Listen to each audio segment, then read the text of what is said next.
민주당은 어떻습니까? 정권 교체라는 명백한 현실마저 부정하고 있지 않습니까? 마지막 손에 남은 국회 권력을 휘두르며 사사건건 국정의 발목을 잡고 있습니다. 자신들을 보호하고 자신들의 기득권을 지키기 위한 망국적 입법 독재를 서슴지 않고 있지 않습니까? 정상 외교에 나선 대통령을 향해 마구자구식 흠집내기를 넘어서 저주와 증오를 퍼붓고 있지 않습니까? 지난 정부의 외교 참사는 까맣게 있고 터무니없는 외교부 장관 퇴임 건의안까지 내놓았습니다. 나라의 미래는 아랑곳하지 않는 제3국가에서도 제3세계 국가들에서도 찾아볼 수 없는 무책임한 국익 자해 행위입니다. 민생을 살피기에도 턱없이 부족한 시간에 스토킹 수준으로 대통령 영부인 뒤를 패고 이재명 대표의 사법 절차를 방탄하는 데만 야당의 힘을 몽땅 쓰고 있습니다. 좀 들어보세요.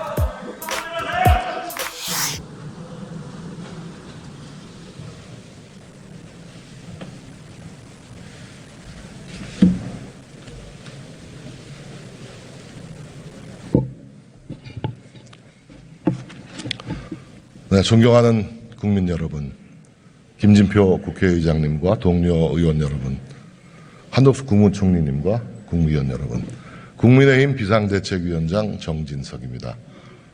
먼저 국민 여러분께 진심으로 송구스럽다는 말씀을 드립니다. 지난 대통령 선거와 지방선거를 통해 국민 여러분께서는 저희 국민의힘을 믿고 대한민국을 맡겨주셨습니다. 하지만 그동안 여러 가지로 많이 부족했습니다.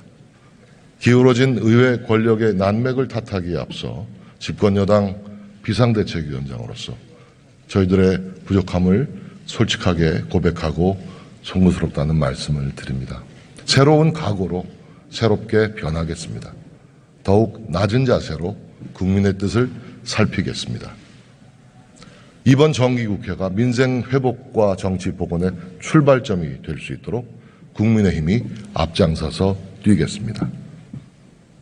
존경하는 국민 여러분, 역사학자 아놀드 토인비는 문명사회의 탄생, 성장, 소멸을 도전과 응전의 역사로 해석했습니다. 외부의 도전에 성공적으로 응전한 민족과 문명은 찬란한 발전을 이뤄냈지만 그렇지 못하면 쇠락과 소멸의 길로 추락하고 말았습니다. 우리 대한민국의 지난 역사는 어떠했습니까? 일제강점기와 6.25 전쟁의 폐허 위에 오늘의 이 자랑스러운 대한민국을 건설하기까지 우리의 지난 역사는 세계 어느 나라도 이뤄내지 못한 가혹한 도전과 기적적인 응전의 기록이었습니다.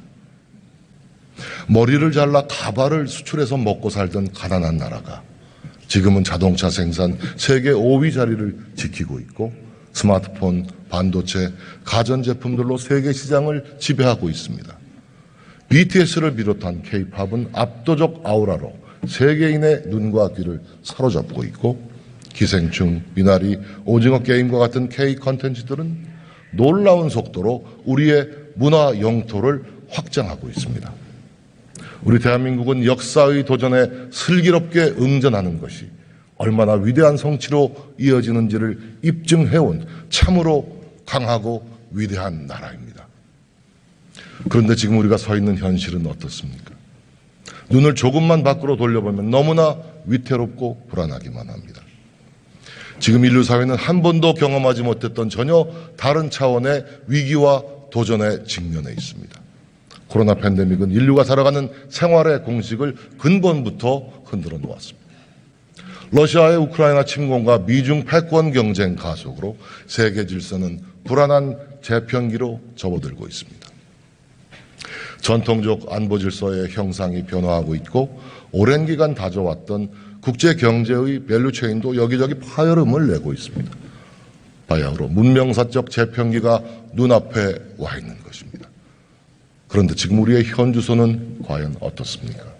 세계 질서의 격변에 맞설 준비가 되어 있습니까? 자칫 우리가 성장의 정점을 찍고 쇠락의 길로 접어들고 있는 것은 아닌지 염려할 수밖에 없습니다.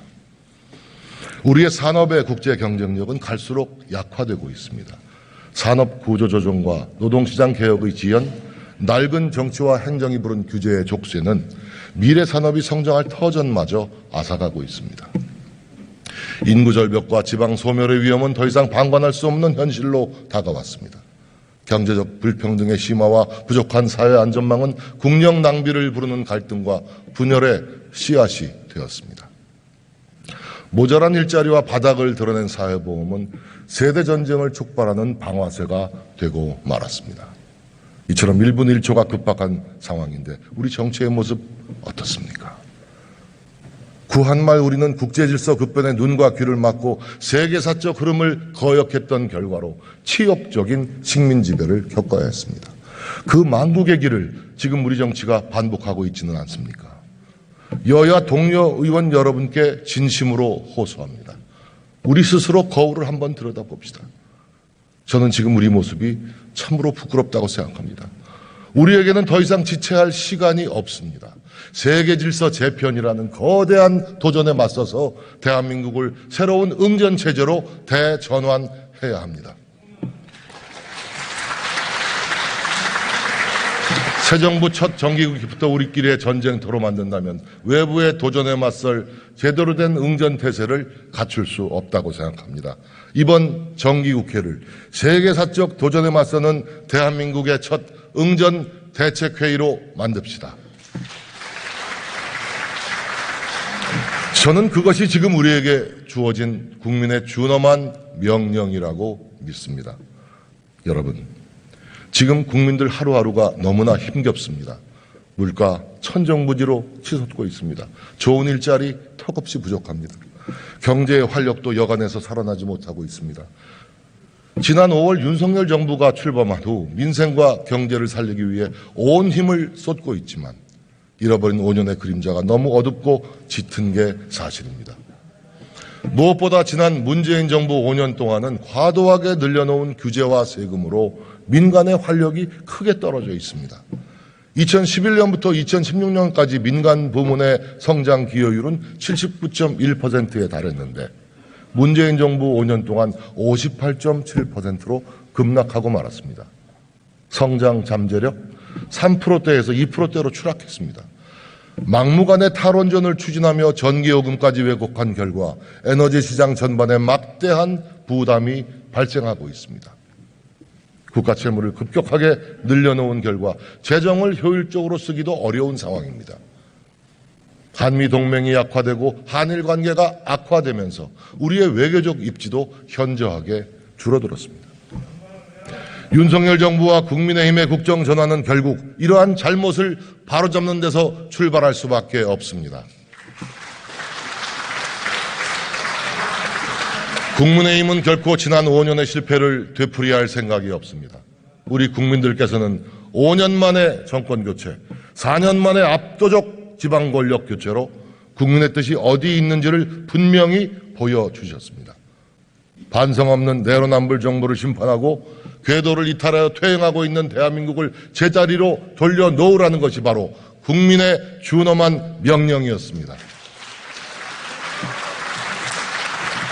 그런데 지금 민주당은 어떻습니까? 정권교체라는 명백한 현실마저 부정하고 있지 않습니까? 마지막 손에 남은 국회 권력을 휘두르며 사사건건 국정의 발목을 잡고 있습니다. 자신들을 보호하고 자신들의 기득권을 지키기 위한 망국적 입법 독재를 서슴지 않고 있지 않습니까? 정상 외교에 나선 대통령을 향해 마구자구식 흠집내기를 넘어서 저주와 증오를 퍼붓고 있지 않습니까? 여전히 죽창가를 높이 부르며 국민들의 반일 감정을 선동하고 있습니다.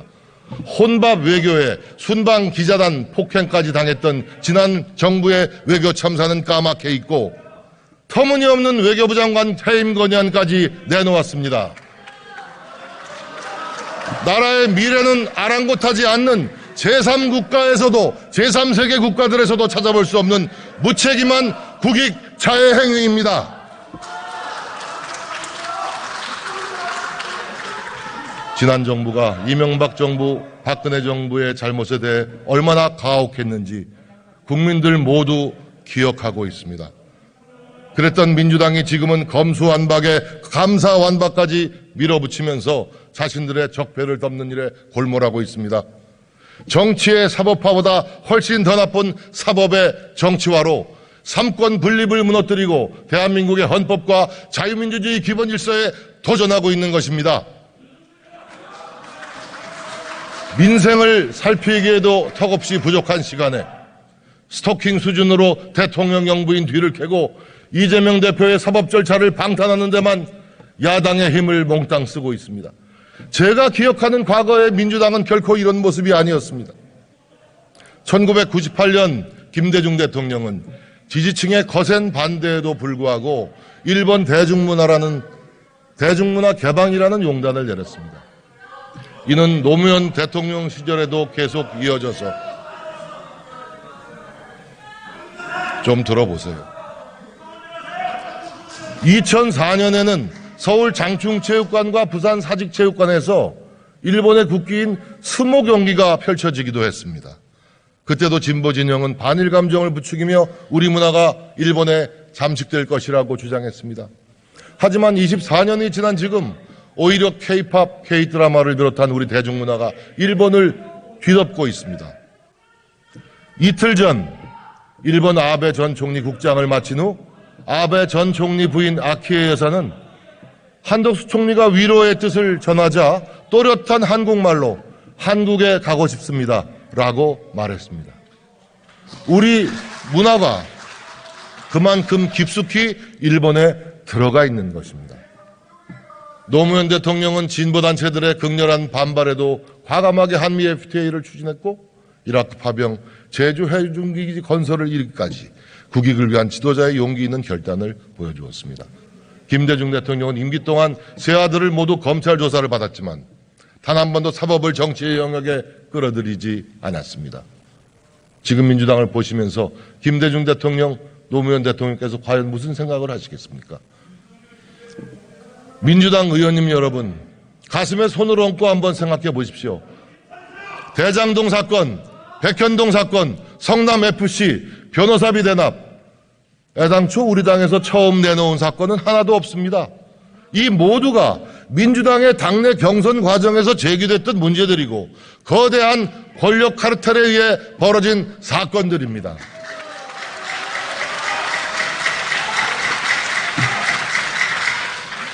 돈 한 푼 받지 않았다며 사법당국의 수사가 억울하다고 합니다. 그러면 박근혜 대통령은 돈 받아서 감옥에 보냈습니까? 돈 한 푼 받지 않고도 1737일 동안 옥고를 치렀습니다. 전직 대통령도 잘못이 있으면 감옥에 보내는 것이 지엄한 대한민국의 법인데 도대체 누가 예외가 될 수 있다는 말입니까?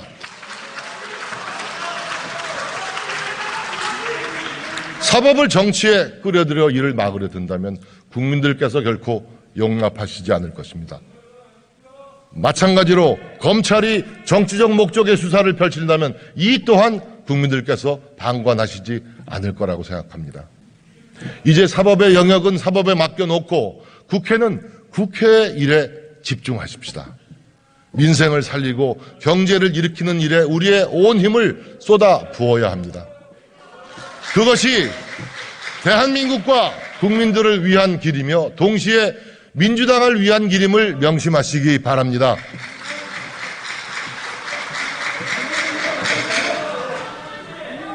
존경하는 국민 여러분, 윤석열 정부의 지난 143일은 민주당의 끊임없는 회방과 어깃장 속에서도 국민의 삶을 챙기며 과거의 비정상을 바로잡는 치열한 분투의 시간이었습니다.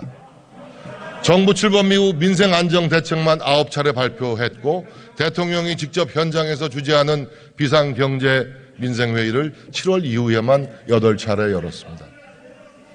코로나로 피해를 입은 소상공인 지원을 위해 추경 예산을 긴급 편성해서 25조 원에 달하는 손실보상금 등을 지급했습니다. 긴급 생활안정지원금, 긴급복지 에너지 바우처 등 취약계층 생계 지원에도 온 힘을 쏟았고 월세, 세액, 공제 상향, 학자금 금리 동결 등 생계비 부담 완화 조치도 적극적으로 펼쳐왔습니다. 국제 유가의 급등에 대응하여 유류세율을 법정 최대 한도 37%까지 인하하고 화물차 등 유가연동 보조금 기준 단가도 인하했습니다. 식용유 등 식품 원료 할당 관세 물량을 확대하고 김치, 장류에 대한 부가가치세 면제 등 식탁 물가 맞추기에도 세심한 노력을 기울여 왔습니다. 역대 최대 수준의 추석 성수품 공급과 할인 쿠폰 지원을 통해 명절 장바구니 물가를 관리하는 데 힘썼습니다. 하지만 물가는 여전히 계속 오르고 있습니다. 글로벌 경기 부진과 국제적인 원자재 수급난의 영향이 크지만 민생에 무한 책임을 져야 하는 집권 여당으로서 진심으로 송구스럽게 생각합니다. 하지만 우리나라 물가 상승률은 지난 8월 5.7%로 미국 8.3%, 영국 9.9%, 유로 지역 9.1% 등 주요 선진국들에 비해 상대적으로 낮은 수준을 유지하고 있습니다. 앞으로 정부와 당이 더욱 실효적인 대책을 세워서 국민 여러분들의 생계비 부담을 확실하게 덜어드리겠습니다. 지난 25일 국민의힘과 윤석열 정부는 제4차 고위당정협의회를 열어서 총 45만 톤 규모의 쌀 시장 격리를 실시하는 수학기 쌀 수급 대책을 내놓았습니다. 2017년보다 더 빠르고 더 큰 규모의 역대급 수학기 대책입니다. 복지 정책의 틀도 올바른 방향으로 바꿔나가고 있습니다. 우리 사회에는 어려운 일을 당해도 목소리조차 제대로 내지 못하는 진정한 사회적 약자들이 많이 있습니다. 목소리 큰 이익단체보다 이런 분들을 먼저 챙겨드리는 것이 윤석열 정부가 추구하는 약자 복지의 핵심입니다. 저소득층 대상 기준 중위소득을 2015년 제도 도입 후 가장 큰 폭으로 인상해서 사회 안전망을 보다 두텁게 만들겠습니다. 복지 사각지대를 최대한 줄여나가기 위해서 장애인, 취약청년, 노인, 아동, 청소년 대상 지원도 구석구석 꼼꼼하게 챙겨나가고 있습니다. 내년 약자 복지 예산을 올해 대비 8조 7천억 원 늘린 74조 4천억 원으로 편성해서 내년 중앙정부 가용재원 9조 원 거의 모두를 약자 복지 강화에 투입할 계획입니다. 문재인 정부 최악의 실패인 주거정책 정상화를 위해 반시장적 규제 일본도 부동산 정책을 전면 전환하고 서민들의 주거 안전망 강화에 힘을 쏟아왔습니다. 민간주도 270만 호 주택 공급 방안, 지방 규제 지역 전면 해제에 이어서 재건축도 규제 개혁 개선도 적극 추진해 나갈 생각입니다. 특히 대출 규제와 징벌적 부동산 세제 정상화를 통해 청년들은 물론 국민들의 내 집 마련 희망을 다시 되살려 나가겠습니다. 주거급여 대상 확대, 공공임대료 및 기금대출 금리 동결 등 임차인 부담 경감 정책을 시행하고 있고 상생임대인 등에 대한 인센티브 확대, 전세 사기 엄단 등을 통해서 주거 안전망 더 두텁고 더 촘촘하게 구축하겠습니다. 대한민국 외교도 근본부터 튼튼하게 바로 세우고 있습니다. 정부 출범 후 벌써 4차례나 한미 정상이 만났을 정도로 한미 동맹을 신속하게 재건하였습니다. 한미 연합군사훈련을 정상화하고 한미 고위급 확장억제 전략협의체를 정례화한 것도 든든한 한미 동맹 재건의 현실을 잘 보여주고 있습니다. 또한 33개월 만에 한일 정상 단독회동으로 냉전 상태의 한일 관계를 해빙시키는 첫 단추를 끼웠습니다. 문재인 정부가 남겨놓은 한일 관계의 뇌관을 윤석열 정부가 조심스럽게 제거해 나가는 폭탄 처리반 역할을 수행하고 있다고 해도 과언이 아닐 것입니다. 김포 하네다 운항이 재개되었습니다. 코로나 격리 면제와 비자 면제 조치가 복원되는 등 한일 관계는 이미 양국의 미래 세대의 눈높이를 쫓아가며 교류 확대의 길로 접어들었습니다. 저는 이 또한 정상궤도에서 벗어난 대한민국을 정상화의 길로 되돌리는 노력 가운데 하나라고 믿습니다. 상호 존중의 한중 관계를 발전시켜 나가는 한편 문재인 정부의 친중 굴욕 외교를 바로잡기 위해 사드 배치 등 안보 주권은 결코 타협의 대상이 될 수 없음을 대내외에 천명하였습니다.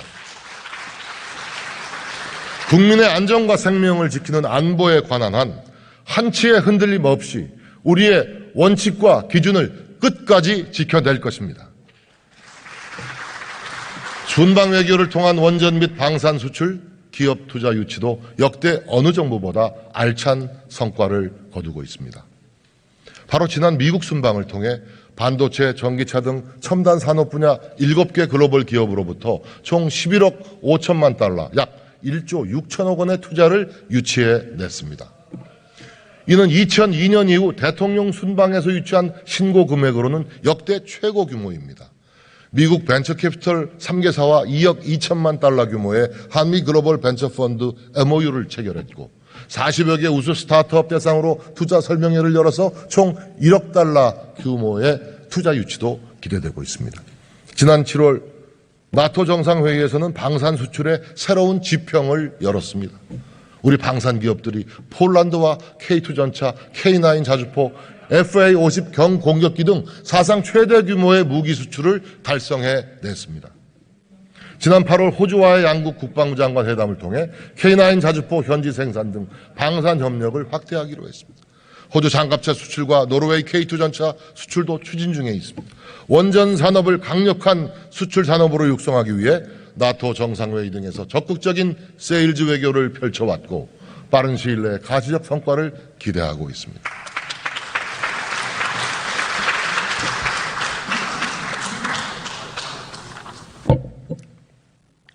국민과 약속한 정치개혁도 힘차게 추진하고 있습니다.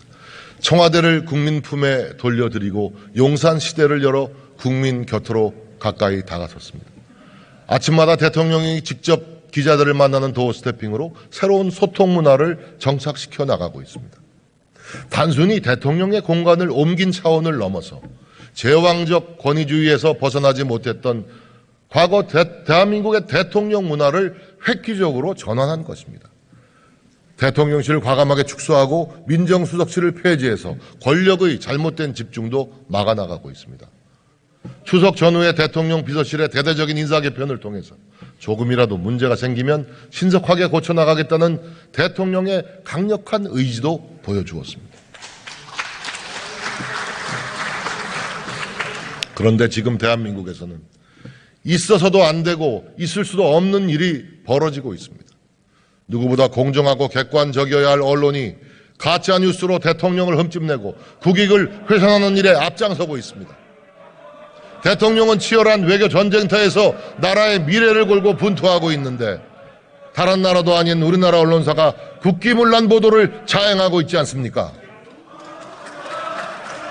MBC는 대통령이 하지도 않은 발언을 한 것처럼 자막을 조작하여 방송하고 자신들의 조작 보도를 근거로 미국 백악관에 이메일까지 보내고 백악관의 답변마저 또다시 왜곡해서 내보내며 한미동맹을 훼손하려 시도하고 있지 않습니까?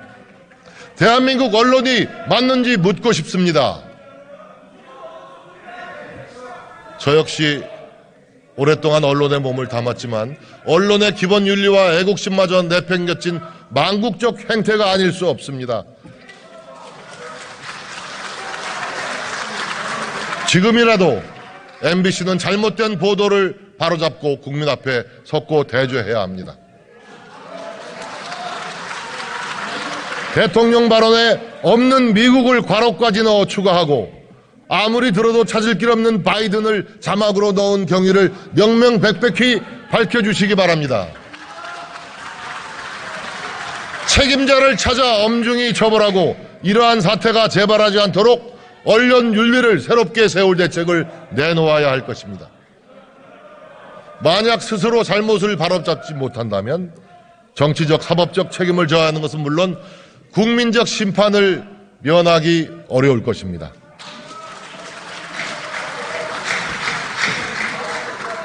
존경하는 국민 여러분, 내년 2023년은 우리에게는 물론 전 세계적으로 그 어느 때보다 중요한 대전환의 시기입니다. 특히 포스트 코로나 시대가 본격 시작되면서 어느 나라가 새로운 질서의 주도자가 될 것인지, 어느 나라가 새로운 시장을 선도적으로 개척해낼 것인지 국가의 운명을 건 쟁탈전이 벌어지게 될 것입니다. 고물가, 고금리, 고환율의 삼고 비상 속에 언제 닥쳐올지 모를 퍼펙트 스톰에도 대비해야 합니다. 국민의힘과 윤석열 정부는 치밀한 준비와 과감한 개혁으로 포스트 코로나 시대를 선도해 나가겠습니다. 첫째, 경제는 강하게 만들겠습니다. 지난 정부 5년 우리 경제의 펀더멘털이 너무나 허약해졌습니다. 기업은 활력을 잃고 돈이 되는 기업은 해외로 탈출하면서 투자도 일자리도 모두 사라져가고 있습니다. 경제의 체질을 개선하고 경제 시스템을 대전환해서 펀더멘털이 튼튼한 강한 경제로 나아가야 합니다. 국민의힘과 윤석열 정부는 민간이 주도하고 정부가 지원하는 경제의 기본 원칙을 철저하게 지켜나갈 것입니다. 무엇보다 재정의 역할을 재정립하겠습니다. 지난 정부의 무분별한 확장적 재정 운용은 재정 건전성을 위협할 뿐만 아니라 시장을 왜곡하고 민간의 활력과 경쟁력을 떨어뜨리는 치명적 오류를 키워왔습니다. 이처럼 자신들의 잘못으로 재정 적자가 심각한 상황인데도 여전히 민주당은 빚을 더 내서 돈을 뿌릴 궁리만 하고 있습니다. 재원 마련 대책도 없이 인기에 편승한 포퓰리즘 정책이 만연한다면 대한민국은 재정 파탄, 국가 부도의 위기로 내몰릴지도 모릅니다. 돈을 벌 방법은 생각하지 않고 돈을 쓸 생각만 하는 무책임한 정책, 결코 국민들의 동의를 받을 수 없을 것입니다. 국민의힘과 윤석열 정부는 정부 주도 확장 재정에서 벗어나 민간과 시장이 주도하는 경제 도약을 유효적절하게 뒷받침하는 방향으로 재정을 운용해 나갈 생각입니다. 내년 예산부터 역대 최대 규모인 24조 원의 지출 구조조정을 단행했고 4급 이상 공무원 보수 동결, 장차관급 보수 반납 등 스스로 먼저 허리띠를 졸라매기로 했습니다. 앞으로 재정준칙 법제화, 예비 타당성 면제 요건 강화 등을 통해서 임기 말 국가 채무 비율을 50% 중반으로 억제할 것입니다. 경제 체질 개선의 속도 역시 높여나가겠습니다. 불필요한 규제 지속적으로 철폐하고 기업의 의욕과 경쟁력을 떨어뜨리는 과도한 세금도 적극적으로 개혁해 나가겠습니다. 둘째, 복지는 두텁게 만들겠습니다. 말씀드린 바와 같이 윤석열 정부 복지의 핵심은 약자 복지입니다. 현금 복지는 일할 능력이 없거나 아무리 일해도 충분한 소득을 얻을 수 없는 취약계층을 중심으로 내실화할 계획입니다. 돌봄, 요양, 교육, 고용, 건강 등 국민들께서 꼭 필요로 하는 서비스 복지는 민관 협업을 통해서 고도화시켜 나가겠습니다. 이를 통해 창출되는 서비스 복지 일자리는 노동 취약계층을 위한 괜찮은 일자리 저수지 기능을 하게 만들어가지고 복지와 성장의 선순환이 이루어지도록 하겠습니다. 윤석열 정부가 추구하는 자유와 연대의 핵심 가치는 기회의 평등을 보장하는 데 있습니다. 표를 얻기 위한 포퓰리즘 복지, 목소리 큰 집단만 이익을 챙기는 정치 복지를 바로잡겠습니다. 사회적 약자를 생애 주기에 맞춰 우선 지원하고 국민 누구나 공정한 기회를 누리도록 만들겠습니다. 정보 소외로 복지 혜택을 못 누리는 일이 없도록 복지제도 통합관리 체계도 서둘러 구축하겠습니다. 셋째, 대한민국의 미래가 걸린 3대 개혁, 연금개혁, 노동개혁, 교육개혁을 멈춤 없이 추진해 나가겠습니다. 연금개혁은 지난 대통령 선거 당시 4개 정당 후보 모두가 합의했고 국회에 연금개혁 특별위원회 설치도 합의를 했습니다. 노후의 안정적 생활을 위한 적절한 수준의 소득 보장을 하면서도 장기적으로 지속 가능하고 세대 간, 지역 간 공정성까지 확보하는 일은 한 정당, 한 정부의 노력만으로 이뤄내기가 어려운 참으로 지난한 과제입니다. 지금도 이미 늦었습니다.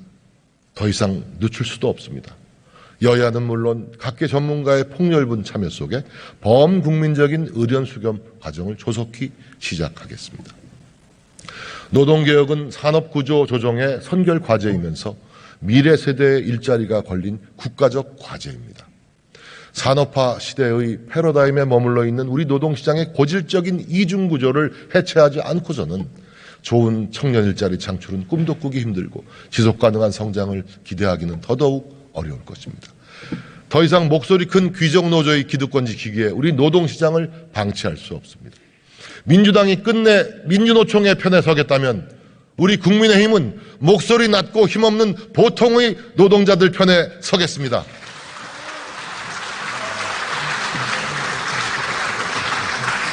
이미 정부는 노동시장 개혁 작업에 착수했고 전문가들의 지혜와 이해 당사자들의 의견을 모아 합리적 대안을 마련해 나갈 계획입니다. 새로운 시대에 맞춰 미래 인재를 양성하는 교육개혁도 시급합니다. 국민의힘과 윤석열 정부 국가 교육돌봄 책임제, 미래 인재 양성, 교육재정 개혁을 교육개혁의 3대 핵심 과제로 설정하고 임기 내 가시적 성과를 낼 수 있도록 박차를 가하고 있습니다. 지난 70년 교육에 대한 과감한 투자가 오늘의 대한민국을 만든 초석이 되었듯이 디지털 시대 4차 산업혁명 선도국가로 이끌어 나갈 교육개혁을 반드시 이뤄내겠습니다. 마지막으로 대한민국의 국제 경쟁력을 견인해 나갈 새로운 융합형 신성장 경제특구 구축을 정부와 야당에 제안하고자 합니다. 지방 소멸을 부르는 수도권 일극의 경제체제에서 벗어나 지방 중심의 새로운 성장 엔진을 만들자는 것입니다. 영남권, 호남권, 세종, 충청권, 강원, 제주권 등 총 5개 지역에 조성해서 규제 완화, 세제 감면, 민간 중심 등 정부의 정책 자산을 모두 투입하는 기업 중심의 산학연 클러스터 설치를 구상하고 있습니다. 반도체, 바이오, 항공우주, 로봇, AI, 모빌리티 등 10여 개에 달하는 신성장 산업을 산업별로 두세 개씩 묶어서 하나의 특구에 집약함으로써 융합의 동력을 극대화하고 규제에 쫓겨 해외에 나갔던 우리 기업의 리쇼어링 기지로도 활용할 수 있을 것입니다. 또한 지방 분권과 자치의 정신에 맞게 유치지역의 자율성을 최대한 보장해서 기존 혁신도시들의 한계를 뛰어넘는 새로운 지방발전의 주춧돌이 될 것입니다.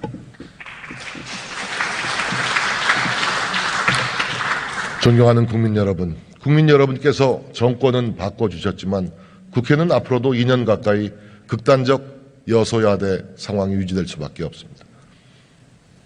정부와 여당이 아무리 일하고 싶어도 야당과의 협치 없이는 제대로 할 수 없는 상황입니다. 존경하는 김진표 국회의장님께서 지난 8월 19일 윤석열 대통령 초청 만찬에서 국회 중진협의회 구성을 제안해 주셨습니다. 저는 하루라도 빨리 이 협의체를 구성해서 여야가 머리를 맞대기를 바랍니다. 아직 시동을 걸지 못하고 있습니다. 조속한 시일 안에 국회 중진협의회가 구성될 수 있도록 의장님께서 각별한 관심을 가져주시고 민주당 이재명 대표님께서도 적어도 이것만큼은 마음을 열고 받아주실 것을 간곡히 요청드립니다. 어제 이재명 대표님께서 교섭단체 대표연수를 통해 제안하신 개헌과 선거법 개정, 국회 특권 내려놓기 등도 이 협의체를 통해서 충분히 심도 있는 논의가 가능할 것이라고 저는 생각합니다. 저와 국민의힘은 국가 발전을 위해 올바른 방향이라면 민주당과 협의할 확고한 의지를 갖고 있습니다. 또한 저는 정기국회 기간 민생법안을 협의할 여야 민생경제협의체 구성을 제안드립니다. 국민의힘은 정기국회를 앞두고 국민통합, 민생경제회복, 미래도약의 3대 기조 아래 100대 입법과제를 선정했습니다. 약자와의 동행을 목표로 하는 국민통합 입법과제에는 납품 단가 제값받는 환경을 조성하고 살기 좋은 임대주택을 만드는 법안, 함께 잘 사는 사회를 실현하기 위한 장애인 지원 법안 등을 꼼꼼하게 담았습니다. 민생경제 회복을 위한 입법과제로는 부모급여 신설 등 육아 부담을 완화하는 법안, 금융시장 활성화, 일자리 투자 세제 지원 등 경제 활력을 높이는 법안, 각종 재난 재해를 예방하고 기후 위기에 대응하기 위한 법안, 서민 주거 안정과 부동산 시장 활성화를 위한 정상화를 위한 법안 등을 포함시켰습니다. 미래 도약을 위해서는 우리의 미래 먹거리 산업 육성을 지원하고 미래 인재를 양성하는 법안들을 준비해 놓았습니다. 하지만 아무리 우리가 이렇게 100개의 법안을 마련해도 야당의 협조 없이는 하나도 통과시킬 수 없는 게 지금의 현실입니다. 민주당 역시 소위 7대 추진 민생 법안을 내놓았습니다. 자유민주주의 시장경제라는 대한민국 헌법 정신과 맞지 않는 포퓰리즘 법안들이 많지만 이 점이 참으로 저는 안타깝습니다. 특히 소위 노란봉투법은 한시가 급한 노동시장 개혁에 역해하는 불법 파업 조장법입니다. 민주당의 양곡관리법 개정안 또한 쌀 공급 과잉을 오히려 심화하고 미래 농업 발전을 저해하는 농업 고사법안입니다. 하지만 한 걸음 양보해서 살펴보면 우리 당이 추진하는 법안들과 취지를 같이 하는 법안들도 있습니다. 비교적 쟁점이 적거나 함께 테이블에 올려놓을 수 있는 법안들을 중심으로 지혜를 모아나갈 수 있기를 기대합니다. 국민의힘과 정부는 형식보다 내용에 중점을 두고 다양한 협치와 소통의 틀을 확대하는 데 보다 힘을 기울여 나가겠습니다. 윤석열 대통령께서는 국회가 국정의 중심이라는 확고한 신념을 갖고 있습니다. 지난 의장단 만찬을 통해 이러한 뜻을 밝혔습니다. 한남동 공관이 문을 열면 여야 의원들과 수시로 만나고 허심탄회하게 대화하며 식사도 나누겠다고 말씀하셨습니다. 저는 대통령과 국회 다수당 대표가 언제든 만나지 못할 이유가 없다고 생각합니다. 회담의 형식도 얽매일 필요가 없습니다. 협치만 제대로 될 수 있다면 저는 여당 대표 패싱도 얼마든지 받아들일 수 있습니다. 존경하는 국민 여러분, 세계 그 어느 나라보다도 도전과 응전에 강한 나라입니다. 우리 대한민국입니다. 국제 질서의 재편기, 전 세계가 혼란에 빠진 지금이 오히려 우리에게는 가장 큰 기회일 수도 있습니다. 공정과 상식의 힘, 자유와 연대의 동력으로 한 걸음 앞서가는 응전태세를 갖춥시다. 강하고 위대한 대한민국의 역사를 다시 써나갑시다. 경청해 주셔서 감사합니다.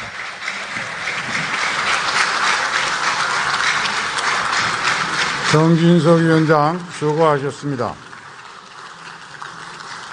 의원님들께서 잘 아시다시피 국무위원 해임 건의안은